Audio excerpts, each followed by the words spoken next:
Today in the show, I'm chatting with author Shannon Carlin about her new book, Witches Run Amok, The Oral History of Disney's Hocus Pocus.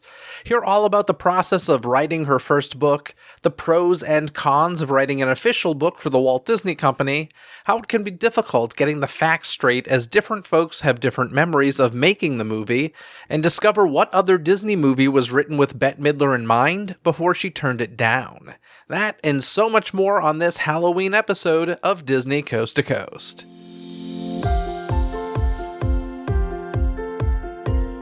Prepare for some insight. You've tuned in to an exclusive DCTC interview.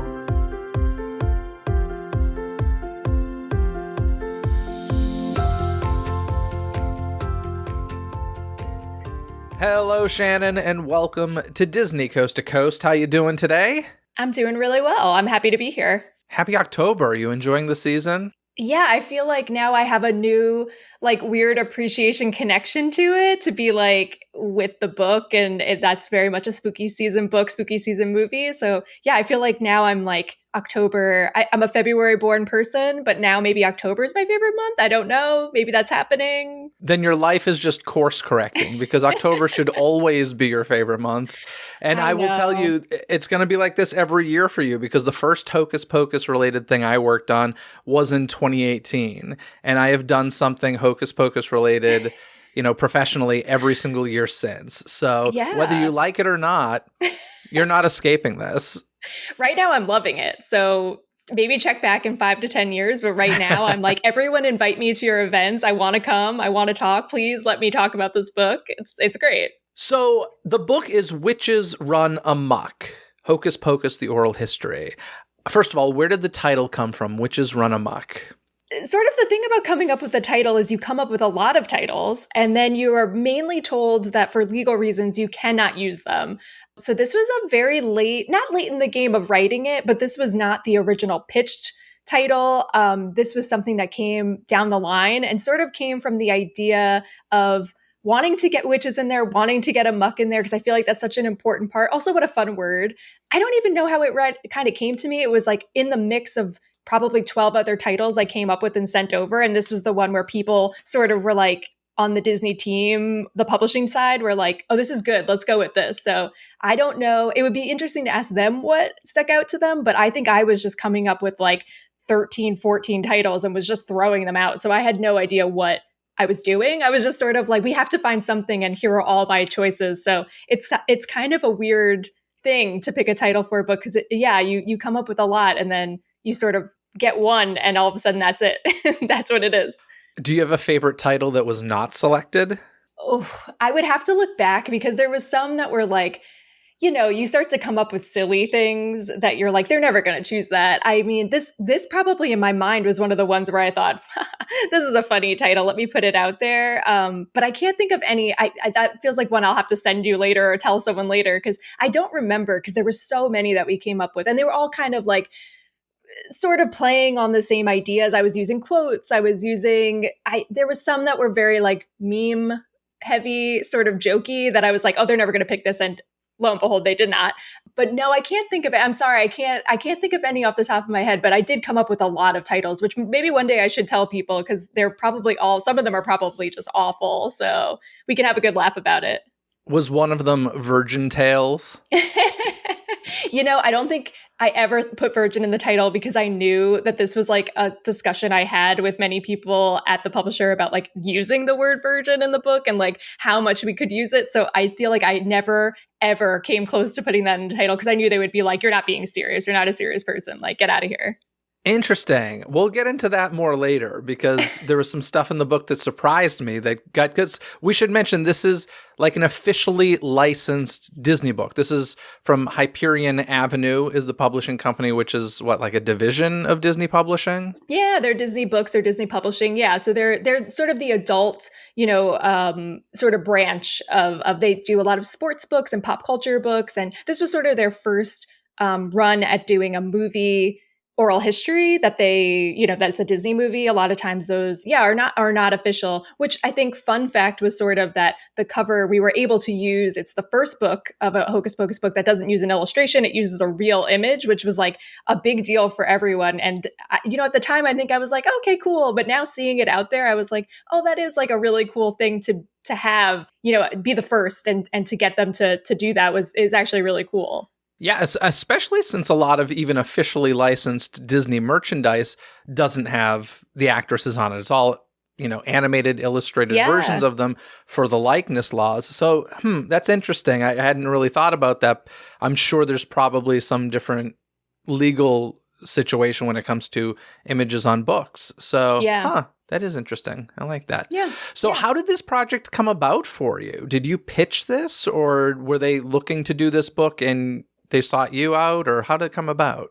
Yeah, I wrote a piece around the 25th anniversary about specifically oral history about the I Put a Spell on You scene, which I was able to speak to David Kirshner and Thora Birch and Doug Jones and a few other people. And, 5 years later or so, 4 years later, an agent reached out, had seen that piece, was like, would you be interested in doing more with this? I had never thought about that. I'm a journalist by trade. You usually kind of do a piece and then you're kind of on to the next one. You don't really think about, oh, is there more to this? I think that's in more recent years when people have started to look into the pop culture book world from journalism. That's sort of that stepping stone.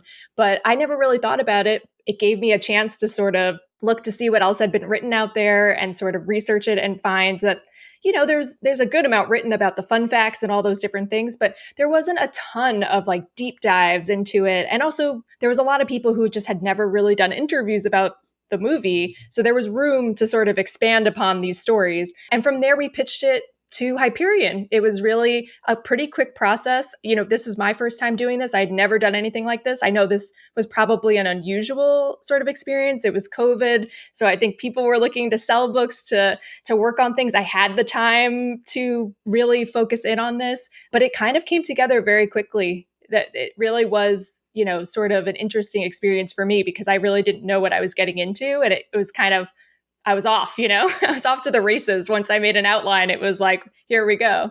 Very cool.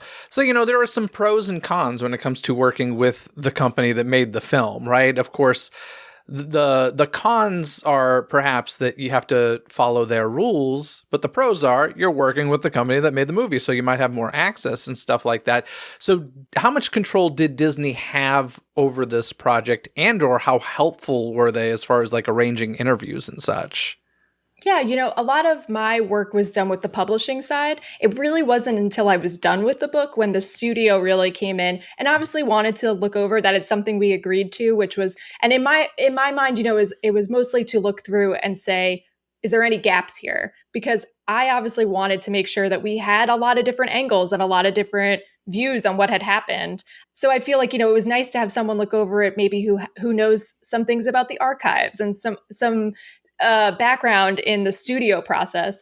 There was obviously stuff, like you said, when you work with a studio, especially one like Disney, that's, pretty strict about how they're perceived and their projects are perceived, you're definitely getting into a weird neighborhood. It's sort of like, my objective may not be their objective. And it was definitely a learning experience to try to understand what the limits were, where I could push it, where you compromise, where you don't compromise.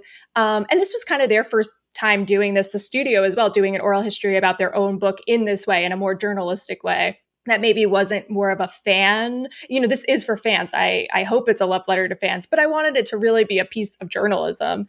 And so I think there was, a push and pull there. And sometimes it was frustrating. Of course, I think any author who writes a book, there's always some frustration, but, they had notes that I'm sure at the time I was, like, what is this, that were helpful. And there's other stuff that I had to work around. But, I think overall in the end, I think we had a good working relationship. And, I think we all felt good about what we had in the end, even if people felt like maybe they had to make compromises along the way. So for me, I think it was just a huge, experience of learning to work with people at this level, because I'm in journalism. I'm not working with a corporation in the same way that I was here. So, trying to understand where they're coming from and to work with them was interesting. It was definitely something that, like, I will take with me for any other project I do.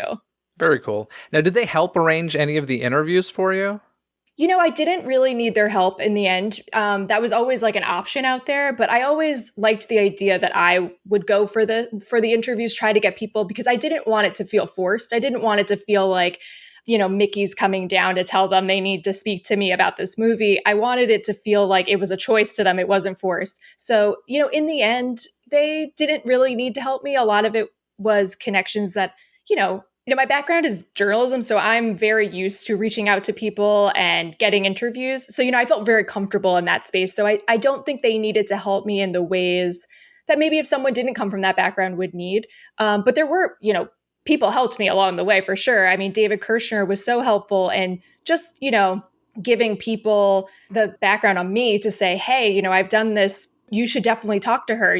She's doing this piece. So he was so helpful too, because I think, having someone on the inside to say, hey, this is a stranger, but she's not a stranger. I've spoken to her. I know her intention, was so helpful. So I think, while maybe the studio side didn't help me get people, there was many people who gave me a contact or got me in touch with someone or wrote a very nice email to someone to say, hey, could you give this person 15 minutes? So, while they didn't help, there was definitely, it wasn't just me being so charming that people wanted to speak to me. There was, lots of different ways I got in touch with people.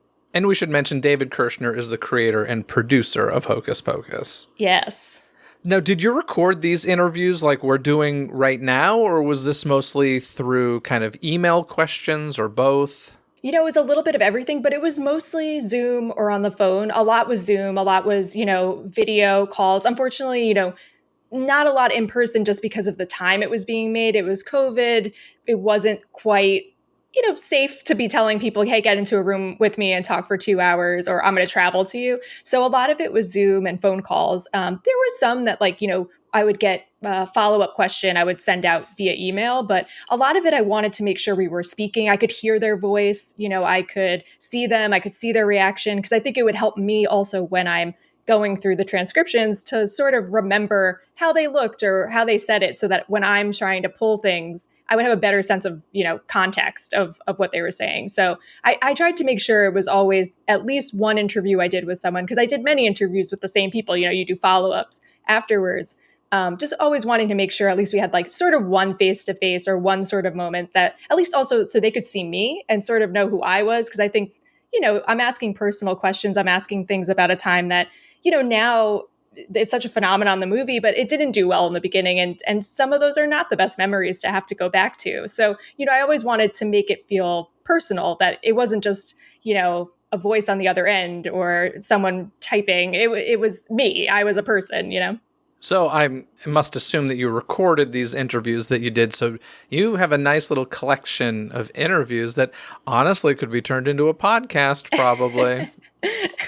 I mean, that was the thing where I wish some of the audio was better, because obviously we weren't preparing for the idea that the audio would be used in any way. And in a lot of times I was telling people, these videos will not be published, because I didn't want anyone to feel like they're going to be put on the spot or something would get released. So, maybe down the line, I would love to explore like, what could we do with them? Because it is very cool, especially, like I said, I was really lucky enough to speak to people who hadn't really done a lot of interviews. And so many people who worked on the movie, who you may not know by name, still work in the industry, still work within the Disney studio world. They work with Marvel. Like, they're still very much a part of movies that you still love, So I think that was sort of the amazing part of speaking to these people. It was such a nice way to have a record of their work back then, but they're still working. These aren't people who've given up on the craft, Yeah, now, given the amount of information that's already out there about Hocus Pocus, what was your mission when you went into this? Like, what was the information you wanted to get for the book that you just felt wasn't represented yet? Other than individuals who hadn't spoken much, was there specific topics surrounding the movie that you're like, no, we need to touch on this? I think there were so many, because I did notice that even in my reporting, a lot of it was how it has gone from a flop when it released to being a success. So there's like that kind of stuff seemed to be, if not like deeply covered, there was definitely sort of a shorthand for that out there from people who had done really good pieces about it. So I think, it was a lot of it was, how do I fill in the gaps from when it was released and didn't do well to now? Because I think that was a big portion of time in which a lot of those people were not talking about the movie because they were not being asked to talk about it. It was just a movie that had sort of disappeared. It was a movie that came out and didn't do well. So I wanted to really fill in those gaps because I think that's like a huge 20-year, 30-year block of time in which like maybe those people have not really spoken about what the feelings were like right after it was released. But I think also just like the real nitty-gritty of how it was made. I think that there's press releases from that time, and there are pieces, reported journalistic pieces from that time that covered the making of the movie, but not really in depth. And also because it didn't do as well as people hoped, there wasn't a ton of looking back on it in the years after, or even, right after it was released. So I think there was like a lot of information that I wanted to know about, how do you make the witches fly? We know that it's a great work of practical effects to have, Binks the cat, and there's also some great early CG, but there wasn't a ton of detail about how they actually made it. There was some great videos about, talking about some of that stuff, but there wasn't a ton out there in terms of like the real, like step by step, how do you animate, a cat to make them speak. So I wanted to get into some of that too, while also not getting too in the weeds because, not everyone maybe cares about the like what computer did you use to make this happen. So trying to go for that emotional side of things, what does it feel like to work on this project? That was also maybe getting out there too, to sort of have people talk about really what it was like, what they felt about making the movie. Very cool. Now, you got a lot of great interviews for this book. I'm lucky enough to be friends with and have worked with a lot of these people, not only the people who made the movie, but also the fans that you interviewed and such for this book. But there's one interview that I gotta be honest, I'm so envious that you got to speak to this man, Jeffrey Katzenberg. Yes. I need to hear more about the Jeffrey Katzenberg interviews because Jeffrey Katzenberg, if listeners don't know, is an executive at Disney. He was very much, involved in the Michael Eisner days of Disney. This was my jam. This was my Disney time period where my heart lives. And he's just a fascinating person to me. I've heard good, I've heard bad, and I'm sure he's both. But I like, what was the energy like speaking with him? Was he excited to talk about Hocus Pocus again? He seems very matter of fact to me. I'd just love to hear your impressions on him. Yeah, I mean, that's a really interesting one because, that's kind of a dream interview. I emailed his publicist and was like, I'm never going to hear back because this is a really busy person who is also, like you said, such a figure in movies and has quite the reputation for being difficult amongst other things. But, it felt important to have his voice in there because there were people who were saying maybe not the kindest things, or at least were being critical. Maybe they weren't mean, but, they were being critical of how he maybe ran things or his decision making at the time. So it felt really important that even just to get a response from him would be important, even if it wasn't a full interview. And, that was one of the ones that did wind up being over email, mostly because he's a super busy guy and he just didn't have time to get on the phone. And to be honest, I was just excited that he even would give me the time of day to answer 10 questions. But I think, like you said, talking to his publicist, who was a very interesting person as well, it was very much yeah, sure, he'll answer these. That's fine. It wasn't some big thing. I think maybe you think it's going to be there's going to be a lot of rules around it, or there's going to be a very specific sort of questions you can ask, questions you can't, some sort of NDA, or is it there's going to be some sort of kind of crazy experience. It really was not. It was really like any of the other interviews. I sent questions over, he sent them back. I got a thank you. He signed the release. I sent maybe a couple of follow-ups just trying to ask him about some other things people had said about him, which is always a weird thing when you have to say, hey, this person said this about you.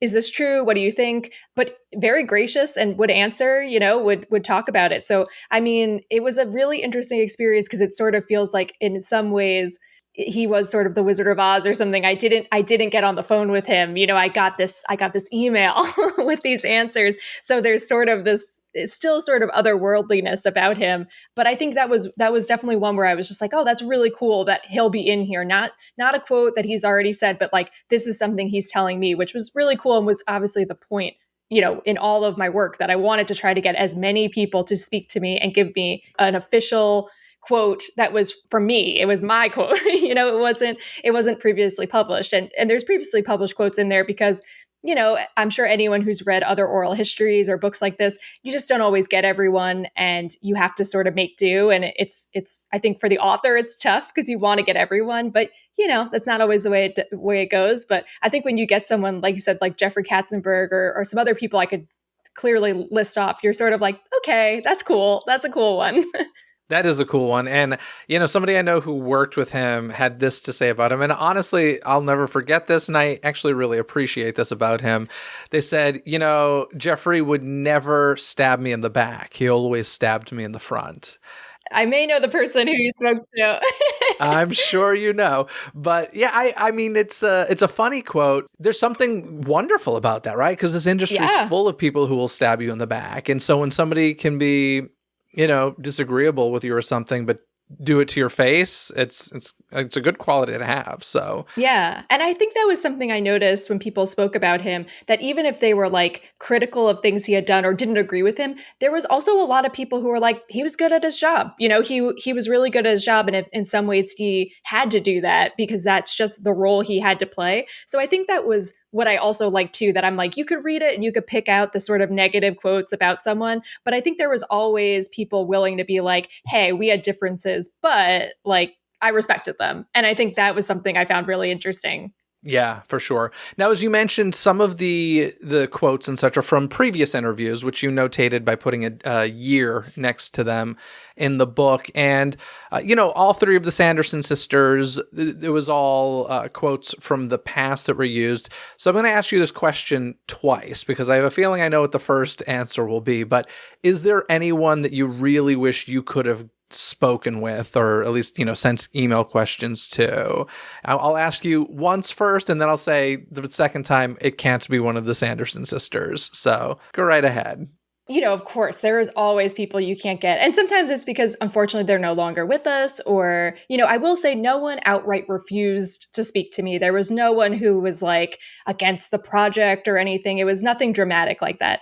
It's really sort of the thing that's like, as much time as you have to write a book, you could always have more time. You could always have more time to get in touch with people. And obviously that's kind of what happened with the witches, with those three actresses. It was sort of always can we get them? Will we have time? Do they have time? And they're three really busy people, so you don't get the time. You wish you did. And honestly, if anyone knows them and find out that they would like to would like to sit down and chat with me, I have questions. Any of those three I would have loved to speak to. I mean, Bette Midler is an icon. They're all icons, but Bette Midler, I mean, she just gives good interviews. So I would have loved to talk to her. But I will say there was someone that I did try to get that I thought I was going to get and then didn't wind up getting. And it's a bummer, but I tried to get Steven Spielberg because there is a rumor that he, had been involved in the movie at some point that, people question if it's true or not. There is definitely in the book, it comes up that Mick Garris, the screenwriter, believes that they had a meeting with Steven Spielberg and that he did not agree to be a part of it because Amblin, his company, was a competitor to Disney and he couldn't be involved with Disney. While David Kirshner, who Mick Garris claims was in this interview, says that never happened. He doesn't remember this. This doesn't happen. He tells a story in the book about why he knows it didn't happen. And we may never know. But my hope was to get him to hopefully maybe say, do you remember this? Was there anything? Can we really get to the truth of this matter? There was a chance I was going to get him, and then unfortunately, it just never happened. I mean, this is Steven Spielberg. This man has no time. This man has no time for these. But his publicist was like, yeah, maybe he would be interested because this is kind of a weird question. He's never really, I don't know if he actually had anything to do with it. And we just never could make it happen. But I do hope that there's a world where I will get an email from someone in Steven Spielberg's camp just to be like, yes or no. Even just a simple, yes, I was involved, no, I was not, would mean something to me because I just feel like it's such an interesting. But then at the same time, there's those kind of things where you're like, maybe I like the lore that we're sort of don't know, that he's going to take that with him and we'll never know what's true. So I don't know. There was a part of me that once I couldn't get him, I was like, maybe there's something fun about it being this weird sort of, rumor that we can't get an answer to, which there were tons of those. There were people I reached out to about rumors that are out there that I could not get them on to say on the record, if they were involved with things. And, that's kind of a fun thing. That means to me there's still more work to be done maybe in this movie, and someone else could pick up the mantle, or maybe 5 years from now I can have a really fun new chapter that's sort of filling in the gaps of some of the things I couldn't get this time around. So I kind of love that about it. I would love to get that answer from Spielberg. That would be great to hear. So let me know if you ever get an answer from him. Because I mean, if I do, I will be telling Disney we need to republish. That's got to go in there. Yeah, that's wild. So there was quite a bit of Wizard of Oz talk in this book, and I just found this particularly interesting because one thing that always hits me with Hocus Pocus is, and I'd be curious if you agree or disagree with this, but I feel like before Hocus Pocus, the only witches you ever saw on Halloween had green skin and pointy black hats, and that was the witch, the Wizard of Oz witch. And then all of a sudden Hocus Pocus comes around, and perhaps not immediately, but all of a sudden, I don't think when you say the word witch anymore that you immediately think of green skin, black pointy hat. And I mean, to me, that's powerful to take an icon as big as the Wicked Witch of the West and now give a second option that is adopted by people. I think is a really, really powerful thing. Yeah, I mean, I'm with you. I think like my understanding of witches as a kid, like you said, was the Wizard of Oz. Maybe I knew the Good Witch. The Good Witch could be in pink. But I feel like it's true that the Hocus Pocus witches sort of gave us this color and this new. I mean, I love that their silhouette. Each of those women's silhouette is so iconic. If you get one of those wigs, and we can know immediately that's who you are. Even without a costume, just seeing those wigs, It's interesting because, I think also just our ideas of witches have changed so much, even in the last 10, 15 years. The idea that people practice, this is not witchcraft of the past or even of the movie. I did speak to people who are witches who talked about how they were like, there's some stuff in Hocus Pocus that is not real to how we are, even the stereotype of things. So it's funny that even while they pushed it forward with these witches in the Sanderson sisters, there's still some of it where it's like, oh yeah, it still kind of feels a little old, right? There's been a new version of even watching, Agatha All Along or something, we're seeing new different versions of witches, or even in like Ryan Murphy's, season of American Horror Story where they are witches, the Coven season, you see a different version. So I'm like, I think it's cool that it does feel like that started something different, but it still feels like we're still growing into these different versions of witches. But it is interesting to think about how, like you said, now I think that's the witch I think of. I think of the Sanderson sisters. And maybe it's because there's just three of them and they're unique and you can be whichever one. Everyone maybe has their witch, their Sanderson sister, who's their sort of spirit guide, So maybe that's part of it, that there's differences in them. Like you said, the green witch is so, I think we're not over it because obviously Wicked exists. And I'm sure we're going to see some, because of that movie, we're going to see more of these green faced and black, pointy hats. But it does feel like they've expanded the universe in a good way. Absolutely. Now, as you mentioned, a lot of times when you're interviewing people, you get contradicting stories. And there was something that actually really intrigued me because a couple of people said this in the book that is just factually wrong.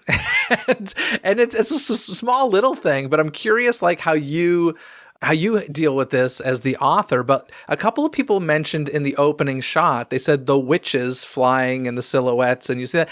And it's not the witches, it's one witch, it's Sarah. And I found it fascinating, though, how two people very involved in the film who could easily, go back and watch the film, get this little fact wrong. And I'm not attacking them by any means. I just find it funny how memory is so interesting and how, just how that happens. And so I'm curious, when something like that happens as the author, do you feel like it's your responsibility to quote them as they say it or correct them or where do you lay in that situation? I mean, you never want to make someone look like silly or like they don't know what they're talking about. But I think when a bunch of people sort of say the same thing, there's something interesting about, like you said, the idea of memory and how we remember things, which I think was like an important part of making the book, which is why you will see contradictory things, because I think it is fair to be like, if I talk to 7 people and 3 of them tell me one thing and 4 of them tell me another, I don't necessarily say, well, the advantage is to the 4 people who said that, because obviously 4 people remember it, so that must be true. I think it makes you say, oh, there is a lot of different ways to see this one event, right? And I think especially anyone now looking at things, there's a lot of ways that people look at the same thing that you can say, wow, I don't remember it like that at all. And someone else will say, no, no, no, that's exactly how it happened. So I think my job in this was to make sure no one was saying anything that was outright. I didn't want anything in the book where you would be like, that is a total lie and that is misinformation. But I think memory is part of an oral history, which is that not everyone's going to get it totally right. Now, if someone meant to say something, I would usually go back and try to ask them to say, oh, do you mean this? Or, to try to so I could correct it with them. Because if they were to say, no, no, no, I mean this, we would want more explanation, right? To understand where they're coming from. So I think, it's definitely a like towing the line. You don't want to have misinformation, but you also don't want to negate the memories that people have. And like you said, I think this is an interesting one because you're right. People could look back and say, oh, that's not exactly what it is. But it's so interesting that they remember it this way, that this is how, like you said, people who worked on it.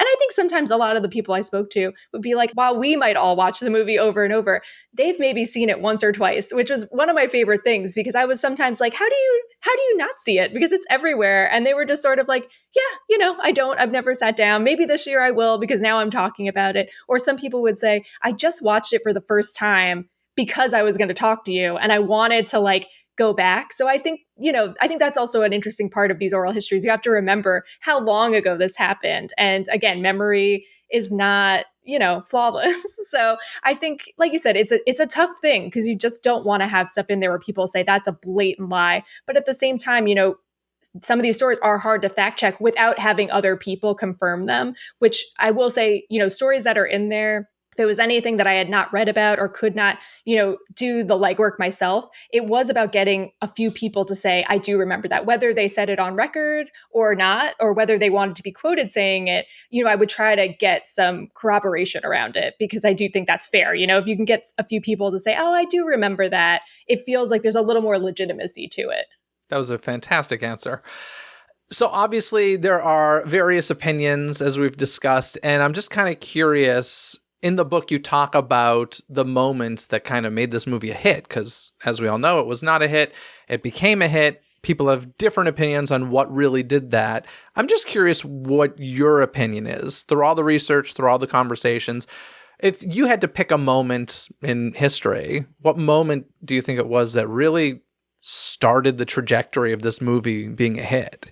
Obviously, it's such a big question that I was coming into every interview with to be like, when did you know this, this movie had found its way, had found its audience? Because everyone had different, like you said, different opinions on when that was. And some were more emotional, in that they were like, I felt it went this because people were coming up to me. And that's when I felt it had caught on. Whereas there were some other people who were more analytical about it, where they were like, well, the sales during this time were very high. So this means that it was very popular. I started to look at it more as like there were steps. This was not just one fell swoop up. This was very it was pretty incremental, that it comes out in the theaters and there are people that caught on to it, but not as many, not as many. And also we just were in a world where you had the internet where people could be like, did you see this movie? We can talk about it. So these are people who are sort of personally engaging with it, maybe in a small group of friends. They all know it and they think this is the most popular movie, but it's like 7 of them, in their neighborhood.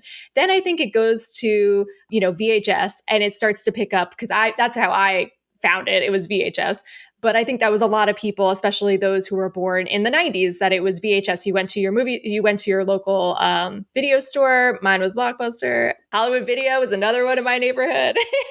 We didn't have any cool, I feel like people's names. Like we didn't have like a Kim's or something. But, people went there and they saw the poster and they picked it up and that's how they found it. And then it gets DVD. And then, so I think there was that incremental. But I think the real game changer was obviously when it went to cable, when it went to, the Freeform, the Disney Channel. I think that's when it really caught on, because I think it was just it became an event. Those 13 days that become 31 days of Halloween become something that people say, oh, let's sit down and watch this, or it's on and you can't get away from it. You're flipping channels and you're like, Hocus Pocus again. maybe I'll watch it this time. So I think that's when it really started to. I mean, that was also a lot of people mentioning to me where they were like, you can't get away from it. It is on. If you're flipping channels, you will find it somewhere in October. It is on at least. I mean, my husband and I were in Salem last week and we were in our hotel and multiple times when we were flipping around, it was on, you know? And it's just like, yeah, it's that time of year. It's Hocus Pocus season. But I think it's really incremental. But I think it is very much based in how did you see it, you know? And I think once the internet comes into play, you can talk about seeing it. You can go online and say, have you seen this movie? You can Google it. You can find other people. Community builds, you know? It wasn't that there wasn't a community before that, but it was not a worldwide community. It wasn't a community that was engaging with each other. I think that's something that was really fun to learn was just, you know, this is a movie that's been popular for 10, 15 years, really popular, but it really didn't have merch till more recently. Merch was made because the fans really pushed for it because they were making their own DIY merch. And now Disney realized, oh, we have to really put it out there. So I think that's some of the fun stuff that people maybe didn't realize because I think it did just all of a sudden, it was like, well, we all know it's an October movie. We all know it. But if you really think about it, when it started to like really pick up, it's like, it's so much more recent than you think. Yeah, and it was really interesting, speaking of like that incremental nature of it, it was interesting to watch what felt like teases from Disney as a fan, because I felt like they would drop little things here and there. And there's one, now you're testing my memory here. This is one that, that if you were interviewing me, I'd say, check with some other people. I don't know if this is 100% correct, but I feel like they were opening some sort of, you know, Disney special or something where somebody was talking in front of a camera presenting kind of like Michael Eisner used to before the stuff in the 90s. I forget who it was or what it was, but in the background there were just like some crates and they were labeled with different Disney titles and one of them said Hocus Pocus. Oh, and wow. It felt like a little breadcrumb that was being dropped for us fans. And this was, you know, maybe 10 years ago, something like that. Yeah. I know somebody listening is going to hear this and know exactly what I'm talking about, but I can't remember all those details. But like you said, it was just very incremental. And I felt like Disney kept dropping little crumbs along the way. And anytime one of those dropped, the fans went crazy. They were like, we're getting a sequel, we're getting a sequel. And we eventually did. So it was wild. Now, obviously, you did a ton of research, and I'm really curious. You have some of the discussions about the bad reviews for the movie when it initially came out. Did you come across any good reviews in your research? You know, I don't know that I came across any real outstanding reviews from that time, from like the 1993, what would have been in your local paper review. But I think also at some point I was like, you know, I think maybe they weren't as bad as I think people may also think they were. Like, I think they were more middling. They were more like people who were like, I love the witches. I love these actresses. This movie's not for me. This movie's doesn't have it. It was more of that stuff. There were some that were definitely seemed to have fun writing their reviews, you know, in terms of like punny sort of like, you know, it was the time of Siskel and Ebert. So, you know, these are the kind of reviews that maybe we were getting. And some of them are really well written. I mean, I'm trying to think of some off the top of my head. I did enjoy reading them because they were really well written, even if they weren't the most positive. Because I was like, I think you think, oh, it's just going to be so critical. But a lot of them had something in it where they were like, I appreciate the cat. Like, you know, like something. But I think, you know, from talking to some of the people who reviewed it from the time who very nicely spoke to me, because some of these people get, you know, told how wrong they are about their opinions on Hocus Pocus around this time of year. So it was very nice of them to speak to me. But I did love that they were sort of like, I don't think any differently of that movie. You know, like I didn't really enjoy it then, and I don't really enjoy it now, and I don't plan to go back to it. And I think some of them were fair about, you know, what it was like being a movie critic at that time, which was that you saw a lot of movies, and sometimes you were seeing Hocus Pocus, and sometimes you were seeing an art house film, and sometimes you were seeing the big blockbuster, and sometimes you were seeing a little indie movie. Like, you were seeing so many different things that you're sort of up and down. So it's, you know, maybe you saw it on a day where, yes, we're not interested in that, and you've got to write your review and you got to hand it in. You know, I think they were very honest about what it was like to be a movie critic, which I hope people, you know, take into account, because I think that it was a different time in terms of like most places had one movie critic, you know, and they were watching every day, they were going to see another movie to review. So I think there was something interesting about the idea of what it was like to be a movie critic at that time. And I think some of them fairly would say, you know, this movie did seem like it was going to be for kids, and I went as an adult to see it, and I didn't come out of it finding something in it that really worked for me. And I think, I think we've all, maybe if you have kids or you know kids in your life, you've seen movies where you're like, I could see where a kid loves this, but it's not for me. So I was like, I kind of understood where they were coming from as well, as in their work, that maybe this just didn't catch them because it did feel a little more childish than they were expecting, or that they wanted. Whereas I'm someone who watched it as a child and have grown with it, and now I'm watching it through the lens of an adult and looking at the craft in it. But I also have a lot of nostalgia for it. So it's a little easier maybe to go back and look at how it was made, because I have this relationship with it, which they did not have at that time. Absolutely. Now, in doing your research and these interviews and everything, I'm just curious, did you get any, obviously you can't tell them here, but did you get any really good off the record stories that you were just like, oh, I wish I could record this? I will say people were pretty open about letting me not being off the record, which I really appreciated, because, you are asking them to maybe spill some dirt, or, you are looking for the tea. You're like, you want to hear some fun stories that are like, oh, bad behavior, nothing serious, but just silly things. I got some of those. There were a couple that people were not off the record, but for legal reasons, maybe we could not. And they weren't something dangerous. They are not something where there was terrible things happening on the set. It's something very silly that just, lawyers, have feelings about upsetting people. Even if you think this is just a silly story, they may think it is the end of the world. So I have one in particular that I can think of that I really wanted to get in there, because I did think it was a silly story that I think people would have enjoyed, but I think they were concerned about the person who it's about being insulted. And I did feel that if I couldn't get that person to maybe respond to that story, or even if they were like, that's not true, like, just to have some sort of confirmation, it wasn't worth putting in, because I wasn't looking to like make someone look bad or something. But it was quite a silly story that I got people to confirm. So by all accounts, it is a true story, but it just, couldn't couldn't sneak that by.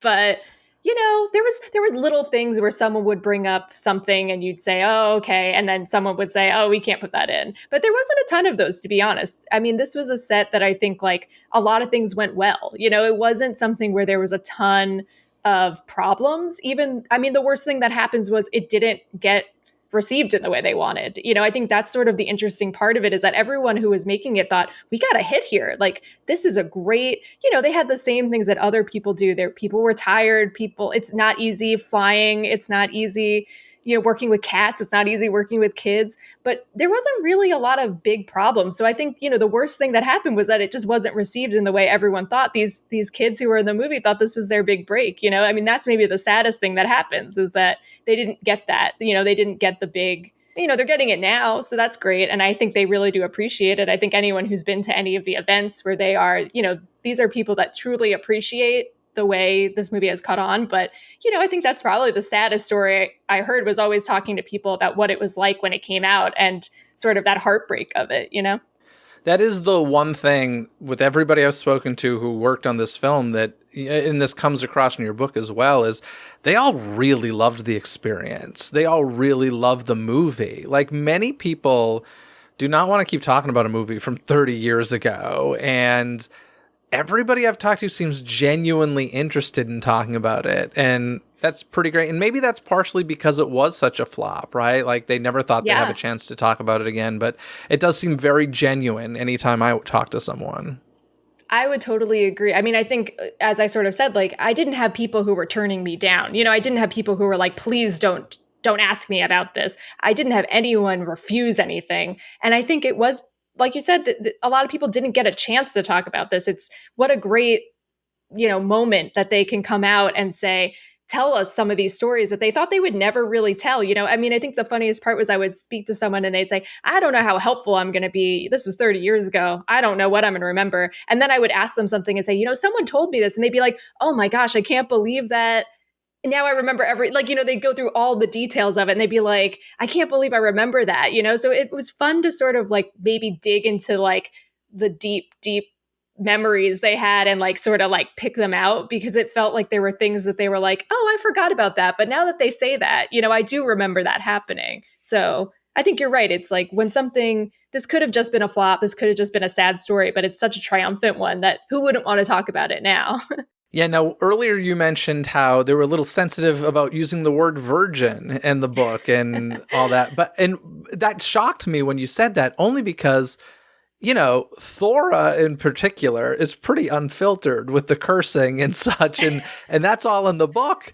So I love how that was cool, but the word virgin, not so much in some situations. That's interesting to me. And was there any pushback as far as, it is, after all, a Disney published book. Was the cursing an issue at all? No, it wasn't. I mean, I think, like you said, there's definitely some people who are a little fast and loose with their language. If that's something that upsets you, there are some F words in there. There are people talking about that. Most of it is done more as an exclamation than, calling someone out or it being like some sort of mean, So I think, I think maybe that was part of it. It was sort of the intention of the language.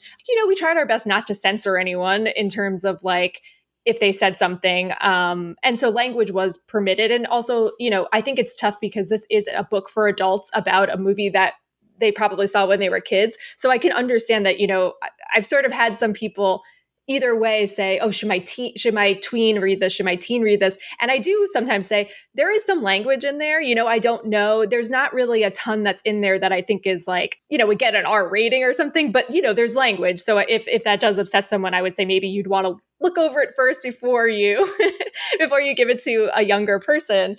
There was nothing about cursing that was the problem. I think when they look back at the virgin thing, they not embarrassed by it, but obviously it's the very easy thing that people will say, how did this movie have a plot line that a virgin is part of that? What a crazy thing. We could never, I mean, even in Hocus Pocus 2, there's a joke about, the idea that why would we be saying virgin in front of kids? They poke fun at it. So I think there was some maybe just wanting to minimize the importance of the word virgin and a virgin in this story. And, we did have to push back to say, in the log line of this movie, it's a pretty important part of the film. So we got to talk about it. Also, it's such a good question to ask people as to how did this get through? How did this get through? And you sort of find out that like Jeffrey Katzenberg had something to, so it was like, well, that's why it gets through, because this person is really in charge. So I think there's like, to me, it was really funny to sort of get to that because everyone was sort of like, I don't know how we got this through. And then you sort of find out it goes right to the top, which I think is maybe one of the funnier things in the book that like is just sort of there. If you get to that, it's sort of a good little joke there. But we didn't fight too long about the idea of the virgin being in there. But, I think like maybe we took one or two out in terms of like maybe a quote here, a quote there, because, it was maybe ruffling some feathers for them to be talking about the word virgin being used in the movie. But, it wasn't anything where I could say, oh, they ruined my vision by this. It was just more kind of silly. It was just sort of a silly thing. Yeah, now I'd be remiss not to mention, given my fandom of this particular film, you mention several times in the book, Honey, I Shrunk the Kids. And I'm curious why you felt that was important to include, and thank you. Well, first of all, I think perhaps I am of the right age where that was a very important movie to me. I have several photos of me and my sister in Disney World when they had the little Honey, I Shrunk the Kids area. So, near and dear to my heart. But I also do think it's one of those movies that maybe we don't think about, but it was a huge hit. It was a huge hit at the time. It really did set them on a course to be these family films, which I think we just think Disney had family films. Of course they did. But these were different. This was different. This wasn't just for kids. This was meant for an adult. It is like Pixar now, the idea that there is another level there maybe where parents can enjoy this movie. And I feel like Honey, I Shrunk the Kids sort of did that before Hocus Pocus, which obviously takes it to like a different level of sort of being campy. And, but I think there's something is important about it that like, that movie, I don't think anyone's really talking about it as much. Maybe we should be talking about it more. Maybe that deserves its own, yes. Behind the scenes. But I think it's just like a movie that you may forget. And if you really don't know it, if you're like of a certain age, you may not even really know what I'm talking about. But I feel like if you are, you're like, oh yeah, that was a hit. That was a huge hit. People talked about that movie. There was sequels, like there is a sequel to it. It's not like a movie that just had one and it went away, but it also became sort of something that the studio could look to and say, this worked. We can do something like this where it's kids and adults and it's playful, but it's different than those older Disney movies that maybe people remember when like my parents were younger, where they would watch them, where it's. So I think I don't know, there's something special about it, but it is sort of a little aside because it's not like a main part of the book, but I feel like it kept coming up in conversation, or even people working on that movie or people working on the show that was at the theme park about the movie. Like it sort of came in weird ways and felt like it needed just a little nod. It needed a little respect, I guess. So I wanted to give it to it. Well, I appreciate it, and I'll just say, no shade here, but I will say it didn't take 30 years for Honey, I Shrunk the Kids to get a sequel. So there is that. That is true. That is true. That's something it's gotten its favor. That's true. Now, some fun facts that I learned from this book is I did not realize that Bette Midler had Sister Act written for her. That was written with Bette Midler in mind? I had no idea. And how interesting. That could be a fascinating film. Yeah, I mean, I think when you think about that, I mean, when someone told me that, I immediately, after that interview, was like, I need to go look to make sure this is like out there, or like I wanted to make sure. And it seems like there has been like a little bit of nodding to the fact that like she was the original, but because it became such a hit with Whoopi Goldberg, I think people kind of like, it's Whoopi's movie. It's Whoopi's movie. But I think, like you said, if you think about the idea of her in that, you're like, oh, that makes sense. That makes perfect sense. If you look at the idea of an undercover, like lounge singer, nightclub performer who becomes a nun because she's, seen a crime. Like, I feel like you're like, yeah, Bette Midler could totally pull that off. That's a great, I mean, if anything, I'd love to know her feelings on why she turned it down, because it feels kind of like a slam dunk for her. So I would be more interested to ask her like why she turned it down. And I mean, not that if she regrets it, but like, it is interesting to think like that movie could have been her precursor to Hocus Pocus, just the way Kathy Najimy, that was for her. So it's like, it's an interesting thought. Also, they would have worked together more than once, which obviously knowing Kathy Najimy's fandom would have been amazing for her. But yeah, that was something that was really interesting to me too. And like you said, made me sort of think about the sliding doors of it all. Like, what if Whoopi Goldberg was in Hocus Pocus? Like, what if they just changed roles or something? I also just love Whoopi Goldberg and like always think about what a big star she is. And I feel like what an amazing time when Whoopi Goldberg was like one of the biggest stars. I feel like it still seems crazy because of how we know about what we know about Hollywood. Like it's sort of a crazy thing. Yeah, I love Whoopi in that movie, but I'm not I'd be lying if I said I'd be really curious to see Bette in that role. The only thing I can think that, other than like scheduling or something like that, maybe she just felt it was too similar to stuff she'd done in the past, because she does seem perfect for it. But it's interesting to know it was written for her. But you did mention Kathy Najimy's fandom of Bette Midler, which I knew about. I'd heard her talk about, but I had no idea how insane it was, like stalking her backstage sort of stuff. There are a lot of quotes out there of her talking about her, yes, for lack of a better word, stalking of Bette Midler, which is sort of one of those things where I think to be put in those shoes, to imagine you loving someone that much that you would, yes, like jump onto stage to see her, or dress up as like in a like bunny suit to give her like a singing telegram, like some of the stuff that she talks about, what a trip it must have been to work with her. Like, I just think that too, where it made me just be like, how would that have been to imagine meeting someone like that and then have to work with them? You're just like, what an experience. Like it made me be like, I don't know how she did her job on set. If she was that in love with Bette Midler, I'm almost more like impressed by her performance, to be like that she was trying to like keep it under wraps and like be calm while she was around Bette. So I'm sort of more impressed by her performance, knowing that a little bit. Another little fun fact I got from this, which I kind of forgot about, but it says all the big costume houses, including Disney's wardrobe, would open up on Halloween to make extra money renting out costumes. And I remember this from years ago at Warner Brothers, hearing about this. And it is wild to think that at one point, some random person could have rented out the Sanderson sister costumes for Halloween and then return them to the Walt Disney Company wardrobe department. Like, that is insane. Oh, it's so insane. And I also really wanted to find someone who had rented it. And it was just like, there was really no way for me to like find that information, because they don't have like, I tried to see like if the costume department like still had any old books of like who was renting. I don't think they were like keeping the books as well during that time. I think those all kind of got lost. So I was never able to, but I do hope that someone will someday like reach out to me and be like, I was one of the people who like wore Bette's costume to like my cousin's party, my cousin's Halloween party, because I just think that's like, what a crazy thing. I would love to know just like what it felt like to wear it, what stood out, why did you pick it? Because obviously, like we said, this was not like a huge movie. So did you pick it because you just love the costume, or were you like a huge fan of the movie who was like, oh my gosh, I have to wear this? I would love to know, but yeah, I was not able to find anyone who wore it. But please, if you are one of those people, just DM me. I want to know. I want to know everything. Yeah, I absolutely hope you hear from someone, because that would be totally wild. Right? It would be so cool to hear. Yeah. Now, Neil Cuthbert, is that how you say his last name? Cuthbert? Yeah. Yeah, Neil Cuthbert, one of the writers, he says, I think Hocus Pocus was a cult classic until they made the second one. And I thought this was an interesting statement. I'd just love to hear your thoughts on that statement.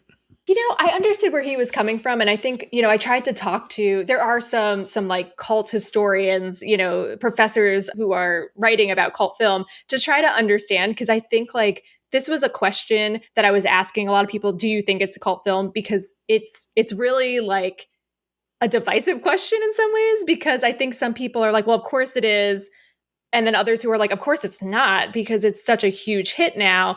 I don't know. I kind of came out with the idea, which I think is something that I forget who says it in the book, but sort of the idea that it's kind of gone on to something else. Like cult classic doesn't really fit, because it is true. It's just become so big that it's hard to, the cult, this is a very large cult, of people who love this movie. So it feels like, based on the term, you're like, it seems too big, but it also feels like there needs to be some other word for it, whether it's a word we create or it's out there and we just need to find it, because it does feel like, what is the name for a movie that does not do as well, becomes a cult hit, becomes a major hit, becomes a phenomenon. Its fans are so in love with this movie that they convinced Disney to make a sequel 29 years later, and convinced them, like we were talked about earlier, to make merch because they are there willing to buy it. I don't know. It feels like it's just something all its own. And, I never came upon the right word for it, but I love this idea that maybe it's something of its own. It's something that's sort of gone from being a cult classic to something different, something else. And that maybe that is a form of fandom or a form of film that like does exist, because we are seeing sometimes these movies that, were kind of lost to time come back in this big way. Not in the same way as Hocus Pocus, but just come back in a big way. So I don't know. I feel like, we need a word for it. That's kind of where I came out. I feel like we need a new word for it. Yeah, one thing that drives me a little crazy, and I get it, you get to strike while the iron's hot, but it drives me a little nuts that the sequel came out 29 years later as opposed to 30. I'm like, could we have not held on to it year for a year? I know nobody wanted to, but really, just 29. I agree. There's something sort of, or even I would have given 31, because I would have been like Halloween. I would have given them that. 29 felt like, it felt like it was just, the math, like you said, isn't mathing. Like it should be 30 or 31. Just like keep with it. But I mean, I'm impressed all the same that it got made. So I guess, I can be annoyed, but 29 years, we had waited a long time. So we couldn't wait that one extra year. Well, even, back on the 25th, I produced a big panel with a bunch of the folks, and David Kirshner was, one of the big questions is what's going on with the sequel? And even at that time, it was still very, we're talking about it, but who knows? We've been talking about it for a long time. So within a 4-year period, it finally happened. But Thora mentions in the book that there were multiple story options to bring her back for the second movie. But she didn't go into detail. Did she mention to you any of those story possibilities for her? She talked a little bit about them. The problem was we couldn't get like the writers to sort of confirm. This was another movie where there was a lot of writers that maybe came and went on the project. So I think it was hard to pin down like when things had happened. I will say on the other side of this, I did report out a chapter that was about the sequel.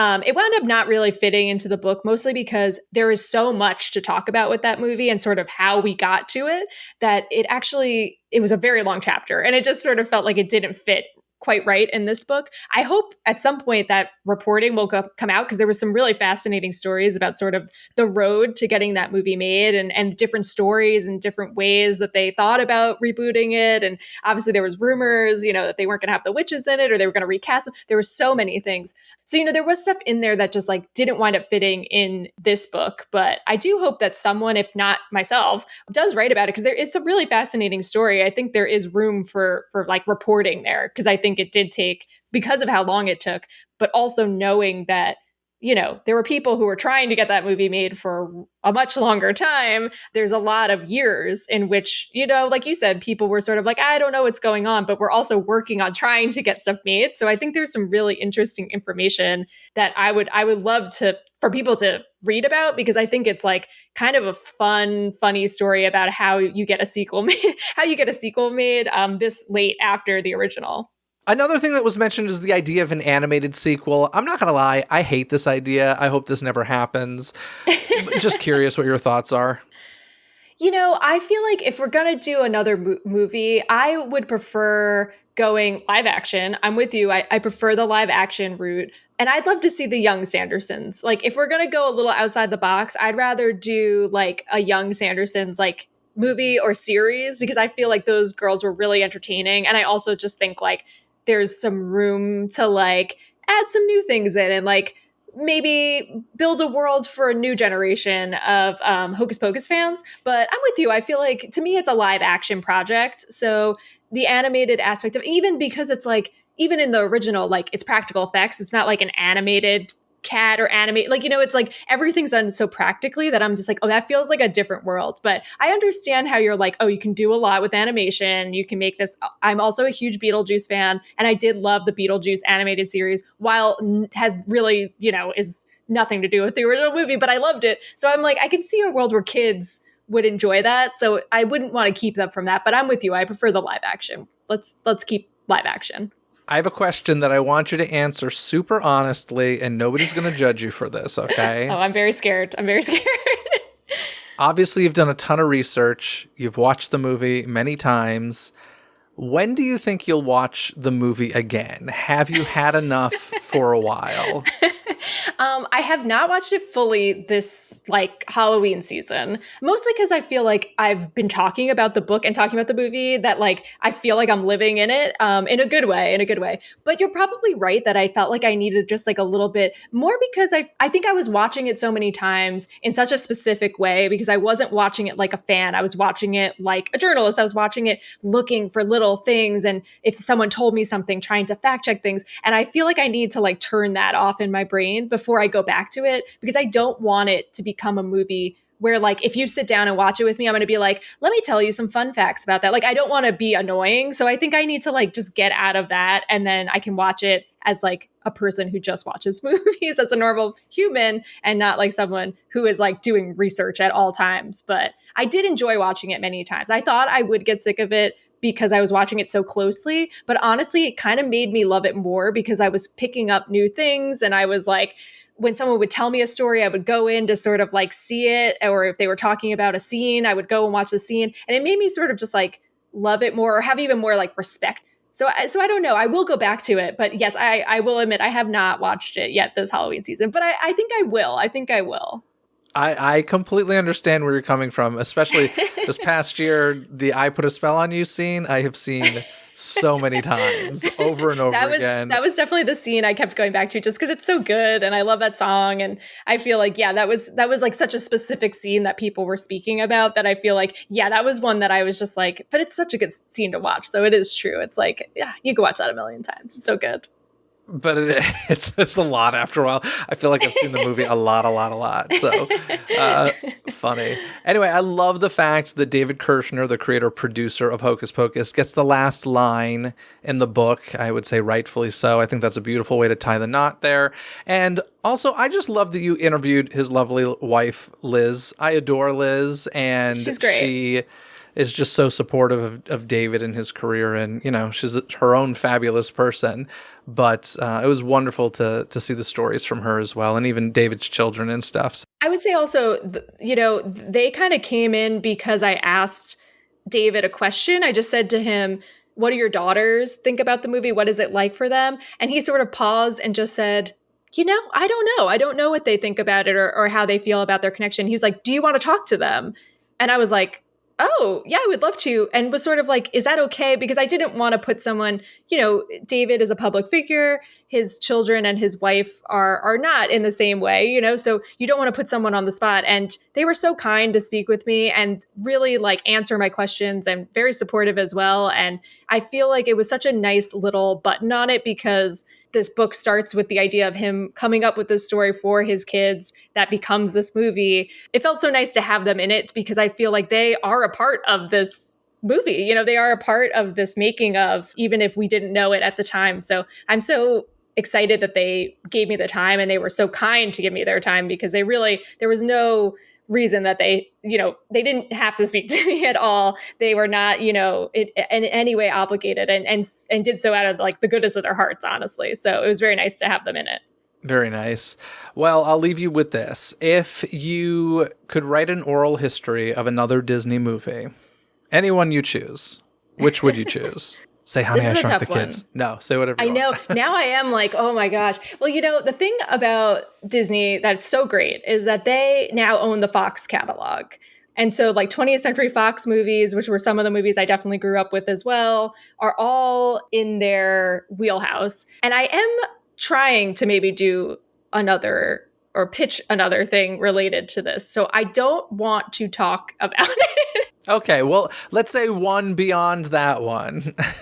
I don't know. It's so hard because I love so many of the Disney movies. This is like a tough one because I also think I would love to do. I mean, I guess I do want to say Honey, I Shrunk the Kids just because I think there is a real story there that maybe like we're missing out on. Okay, Shannon, you need a co-author if you're going to do that one. Well, of course, obviously, there's so much research to be done. You can't do this alone. I mean, we might have to shrink ourselves. Rick Moranis. Yeah. I don't even know. I mean, I'm such a huge Little Shop of Horrors fan. I don't know if I could have like a conversation with him because I think I would want to be like asking him about every Ghostbusters. I want to ask him about every single thing he's like ever worked on because he's got a pretty great filmography. But so maybe I am. I mean, it's kind of, I know we already spoke about it, so this is kind of like the choice is me just going back to something we said, but I think maybe I would. This is one I have not thought about, but since you brought it up, now I'm thinking about how much I really adored that movie. So yeah, I feel like there's something interesting there. I think you're right. And yeah, you can't do it alone. That's at least another co-author. You need at least one other person. So I'll reach out to you. Sounds good. I'll take the job. Anyway, listen, the book is Witches Run Amok, Hocus Pocus, The Oral History, now available anywhere you buy books. Go to your local bookshop, support it, buy the book. And Shannon, thank you so much for coming on the show, and happy Halloween. Yeah, thank you so much for having me. And yeah, have a happy Halloween. Thanks for tuning into this episode. Now, if you haven't also been tuning into this season of That Halloween Podcast, you've been missing out on a lot of Disney treats over there. I've had actor Doug Jones, who plays Billy Butcherson, discussing Hocus Pocus 2, Kirk Thatcher discussing the Halloween special he directed, Muppets Haunted Mansion, the voice of Minnie Mouse discusses Mickey and Friends Trick or Treats, the voice of Goofy discusses The Scariest Story Ever, a Mickey Mouse Halloween Spooktacular, an Emmy-winning producer of The Simpsons discusses Treehouse of Horror. There's a discussion all about Disney's Tower of Terror movie, and Omri Katz from Hocus Pocus discusses a Halloween movie of his choice. Clearly, there's a lot of Disney you've missed, so search for That Halloween Podcast where you listen to this podcast and get in the Halloween spirit. This episode has been executive produced by Jeffrey Riccio. Gain rewards like Jeffrey, including access to never-before-heard episodes and live stream Ask Me Anythings, by visiting the Patreon link in this episode's description. Until next time, anything you need can be found in this episode's description. From the DCTC hotline, where you can leave a voicemail and be heard on a future episode, contact info to reach me, some free gifts from me to you, and so much more. So be sure to check out this episode's description. Other than that, folks, have a magical day and a happy Halloween. Bye!